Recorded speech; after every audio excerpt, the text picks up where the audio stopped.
Hey, blah, blah, blah. Hello, my syrupy, drizzly friends. It's time for another Nintendo News Roundup, and I'm very, very pleased that you have joined me here today. Lots of news items to get through, as always, so let's get started. Fortnite is doing an event where they are pulling in hunter-type characters from different realities, meaning obviously different game series. They've already got Kratos and a Star Wars man in there, and so naturally people have begun to speculate Samus is a bounty hunter. Samus would be pretty cool in Fortnite. And these are skins that people will, be able to buy. And so far, there's no actual, evidence that this will happen, but they are pulling from various different properties and game series. So it's very much possible putting a Samus skin into Fortnite, and I think that would be really, really, really cool. Metroid needs all of the help it can possibly get, and this would be, each game struggles to sell even 1 million copies. Well, this would be a way to put Samus in front of 100 million people or something like that. 100 million probably. So I think that would be great. So many people were talking about it that in fact at one point Samus actually started trending on Twitter. Samus never trends on Twitter. That's great.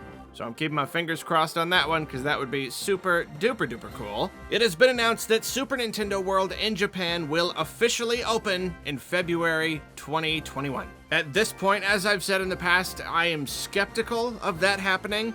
But this is the current plan. This is what they have announced, and even more new details have come in about the Mario Kart ride. It is true, you wear AR glasses, and people are even going to be able to control their cart in some small way and shoot shells at each other. I really, really, really want to see it in action, how it actually really works. But those details are still coming in pretty slowly. Even here with this major announcement of it opening in February, even here we just get kind of a teaser. Look at these steps. You climb up these steps of this giant Bowser statue. Oh, it's so cool. I'm gonna go.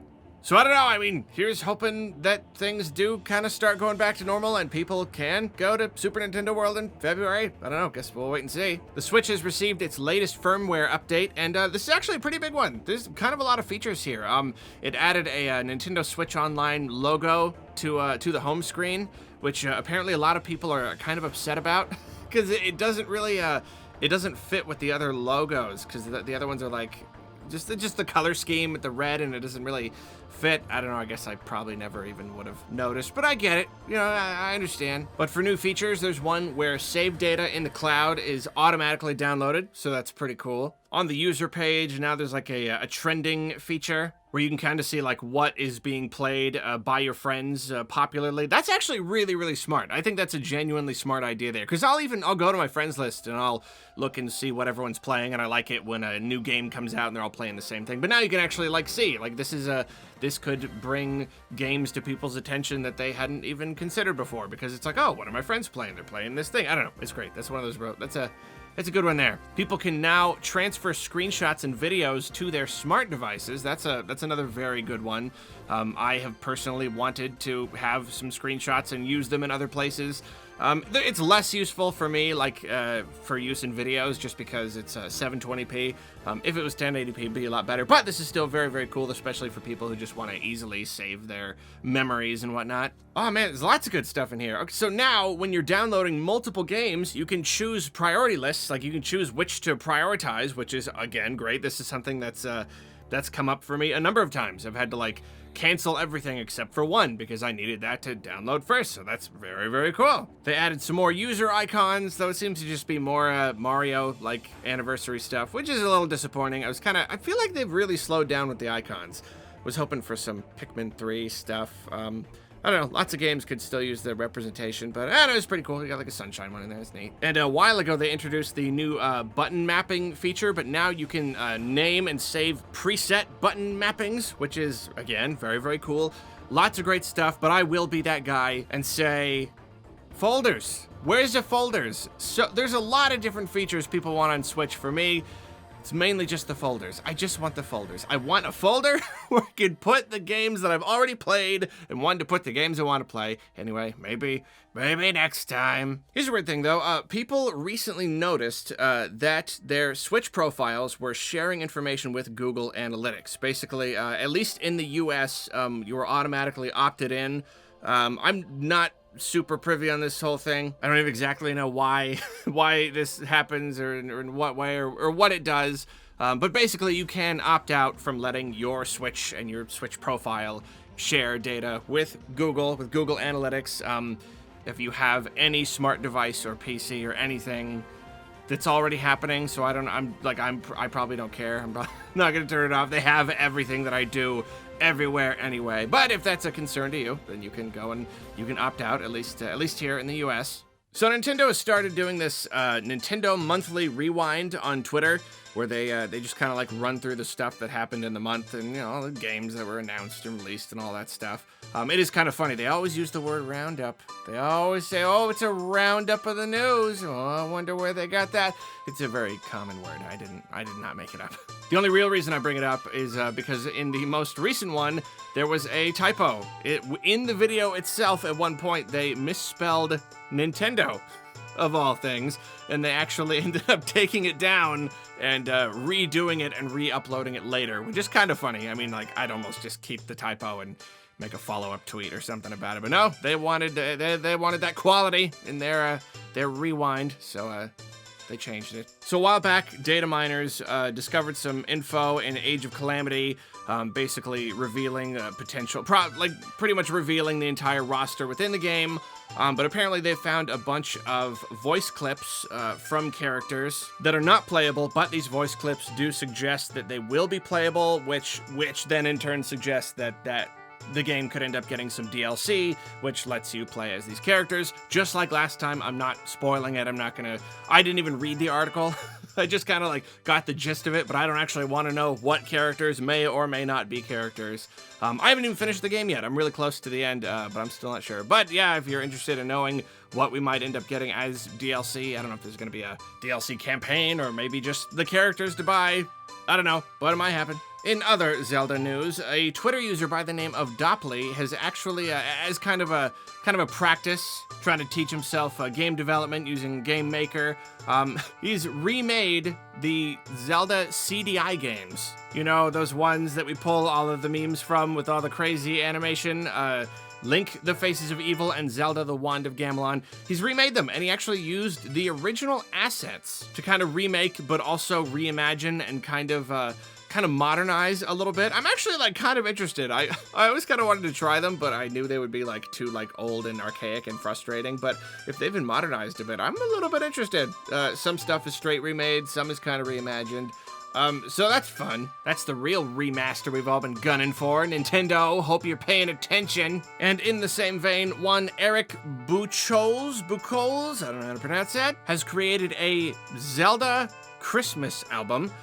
Takes multiple well-known Zelda songs and puts a kind of Christmassy spin on them. It's very fun. It's very funny. I mean, you got Din Rest Ye Merry Deku Scrubs. That's funny. Come on. That's funny. I'm definitely going to be putting this on my Christmas playlist. So here's something I did not know. Way back in the day, there's this magician named Uri Geller. His whole thing was bending spoons and stuff, and apparently Cadabra, the Pokemon, was kind of fashioned after him. And on the surface, it may seem like kind of a surface thing, but the name in Japanese actually resembles his name, and then Abra and Alakazam are also named after well-known magicians. So he got mad, he didn't like that, and he actually tried to sue Nintendo for $100 million and demanded that they not print Cadabra cards. And I did not know that. Apparently there are no Cadabra cards, like ever since the original. Super weird, just not a thing that I'd ever heard of before. But apparently, 20 years later, he's sorry. He seems to be genuinely sorry about this, and he says, you can do it, you can do all the Cadabra cards you want in the world again. So that's nice. It's nice of him to allow the Pokemon Company to make Cadabra cards again. I'm sure a lot of like play sets have felt a little empty. You know, you have all the Pokemon and their evolutions and everything, and there's just no Cadabra right there. Do you leave a blank space, or you put them next to each other, the Abra and the Alakazam? I don't know. What a mess. I really don't know why Cadabra was only banned from the card game, not the games or the anime or any other products. I really have no idea. Got a few more Pokemon-related news items. The Pokemon Company just uploaded a Pikachu ASMR video. just like it's a little Pikachu in a room, kind of just shuffling around and saying Pikachu. It's not the kind of content I feel like I would end up prioritizing if I were them, but I can appreciate it, I think, because of how weird it is. I think it's weird. I mean, like, I'm sorry. The idea is just hitting me, just how like funny that is. Again, out of all the things to make ASMR out of, I'm not thinking Pokemon. Like, I wouldn't come up with that. But I guess they will, you know, they're like, we have Pokemon. We're basing everything on Pokemon. What can we do with Pokemon? And they're looking at the whole world and they see ASMR videos. And I don't know. My very favorite part is when Pikachu goes right up to the mic and he's like, Pikachu. Sorry. Anyway, Pokemon Company is going to be launching a line of Pokeball replicas. This is going to include all the basic balls, regular, great, ultra, premier. Kind of weird they went with Premier instead of Master Ball. But the point is, they're these really cool little replicas. They come in a nice little box with a little authentication thing, and they like light up, and they're super duper nice. And I am like, I'm not gonna say I'm tempted because they're way too much money. Apparently about 100 pounds. So what's that, like 130 bucks or something? Like each, like maybe for the whole set I would. My main problem is that they don't open up. Cause like when I was a kid, like I've carried this with me since childhood. I love Pokeballs, that iconic thing. It's buried so deep into my brain and my psyche. I love seeing a Pokeball, and when I was a kid, I always wanted to like hold a Pokeball and pretend, like any like toy Pokeball, pretend I was throwing it and stuff. I even had like the little ones where you get the Pokemon toy inside and it like pop open. So that's my main problem here, is that they don't open up. I need to be able to hold it and feel like it's gonna open up and a Pokemon's gonna come out. That's like part of the fun. These do look really nice though. They look so nice you could probably like imagine it's real. So yeah, boy, that is so cool. I really want this. It's just, it's a little bit too much for me. But apparently if you order it from Zavi, you get a free t-shirt with your order, which is pretty cool. It'll still cost like 500 bucks or something to get all of them. Oh, that is cool though. Look at that. Oh, it's so shiny. Final Pokemon news, Pokemon Company has launched like a winter-themed website for kids, for Pokemon. It's got a bunch of just fun little like games and stuff, and you can collect badges. And when I was a kid, I was crazy about this kind of stuff. Like the little just like free online silly little things for like games that I liked. Lots of fun. If I were a kid, I'd be all over this. Nintendo recently released a whole thing kind of instructing people on how to properly disinfect their JoyCons. And it's funny because they talk about using alcohol to clean it off, but then sometime back they did a whole thing telling people not to use alcohol because they didn't want it to be damaged or make the color come off or something. But I guess they were like, you know what? In the middle of a pandemic, it's probably a better idea to let people use alcohol to disinfect it instead of telling people don't. So that's, I don't know, that's a little funny, I guess. Kind of random. Just a couple little Animal Crossing things in the game. It's finally time to get the Christmas toys. Up until Christmas, you can get these limited time toy items, pretty cool.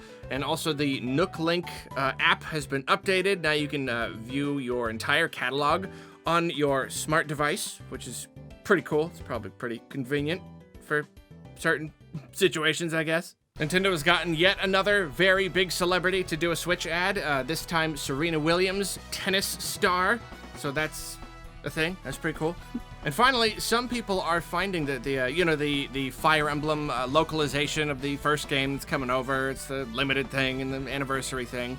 People are realizing that the game is kind of dark, and when people looked into it, apparently it's because the game is running on the same emulator that the Wii U used. A lot of people felt that Wii U games, classic games running on the Wii U, just because of the way the emulator worked, were just kind of dark.